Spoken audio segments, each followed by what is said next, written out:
अस्सलाम वालेकुम वरहमतुल्लाहि वबरकातुहू। प्यारे नाज़रीन, जैसा कि आपको मालूम है, इस वक्त इंडिया और पाकिस्तान के अंदर जो अफरा तफरी का माहौल बना हुआ है, दोनों तरफ से हमले हो रहे हैं। इसी बीच बहुत से लोग जो हिंदुस्तान के हैं वो ये कहते हैं कि जिहाद हो रहा है, मुसलमान जिहाद करते हैं। हर एक काम को वो जिहाद से जोड़ देते हैं। असल में जिहाद किसे कहते हैं, इसका क्या मतलब है? इसी को हज़रत मौलाना उस्मान लुधियानी साहब, जो कि पंजाब के शाही इमाम हैं, बहुत ही शानदार और ज़बरदस्त बयान दिया है। चलिए सबसे पहले हज़रत मौलाना का बयान सुनते हैं और जिहाद का असली मतलब समझते हैं कि जिहाद किसे कहते हैं। इसके बाद इंशाअल्लाह बात करेंगे। वीडियो क्लिप आपकी स्क्रीन पर।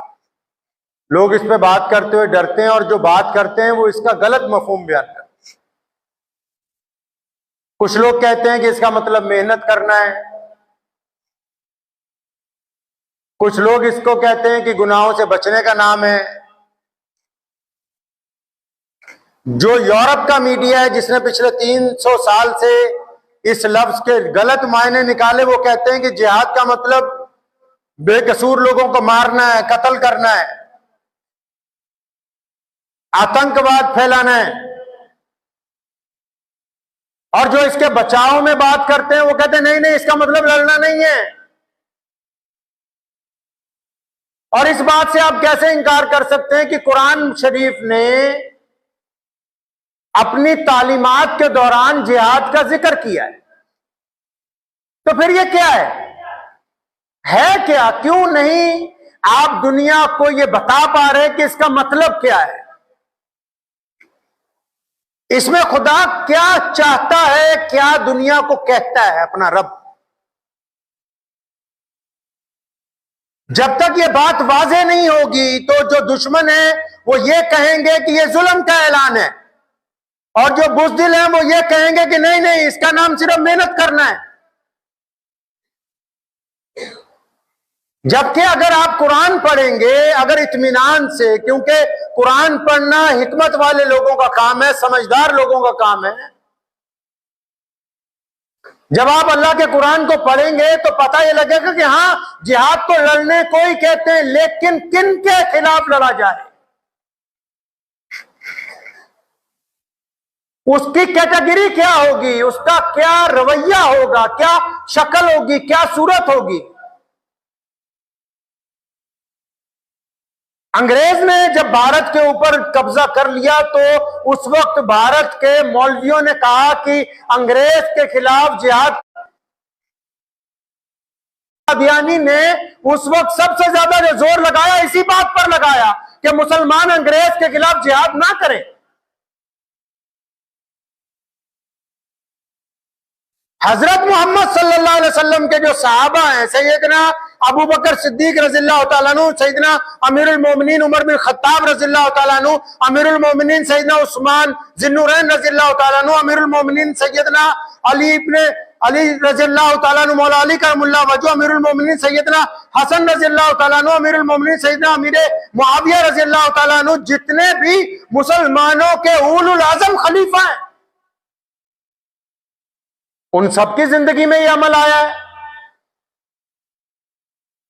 इसका मतलब क्या है? कुरान पाक ने किन लोगों का जिक्र किया? अभी 2-3 दिन पहले कश्मीर के पहलगाम में जो लोग पूरे मुल्क से वहां घूमने जाते हैं तो उनको, उन निहत्थे लोगों के ऊपर गोली चलाई गई, कई लोगों को उसी मौके के ऊपर मार दिया गया। इसको जिहाद कह सकते हैं?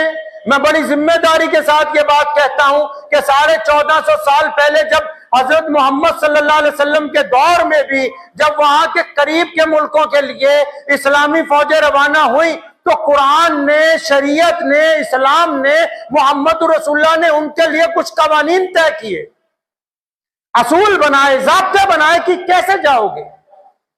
उनमें पहला ज़ाब्ता क्या था? क्या हुक्मनामा जारी हुआ?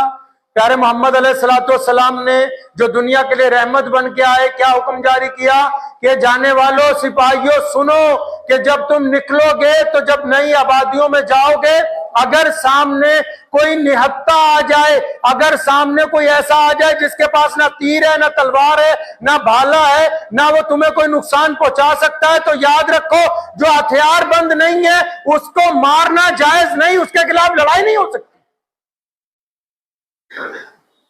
اگر شریعت کے قانون کو سمجھیں تو پھر یہ جن لوگوں نے نہتے لوگوں کے اوپر گولی چلائی، اس کا مطلب وہ اسلام کو ماننے والے نہیں ہیں، وہ شیطان کو ماننے والے ہیں، کیونکہ اسلام نے تو پہلے کہہ دیا کہ نہتوں پر، عورتوں پر، مسافروں پر، بوڑھوں پر، بچوں پر، دوسرے کی عبادت گاہوں پر، یہاں تک فرمایا ان کی کھیتیوں پر، فرمایا ان کے باغات پر، ان کی پھلدار چیزوں پر قطعاً حملہ نہیں کر سکتے، کیونکہ وہ تمہیں کوئی نقصان نہیں پہنچا رہے۔ تو جس مذہب نے دریا کے کنارے وضو کرتے ہوئے کہہ دیا ہو، جن کے نبی نے کہ پانی اتنا استعمال کرنا جتنا چاہیے ہو، باقی پانی نہیں خراب کرنا، دوسرے پانی کو گندلا نہ کرنا، تو پھر یہ کون ہوتے کہ اس مذہب کا نام لے کر کسی کا خون بہا دے؟ جس دین نے پانی کو ضائع کرنے سے منع کر دیا، اس دین میں ناجائز خون بہانے کو کسی طرح جائز نہیں قرار دیا جا سکتا۔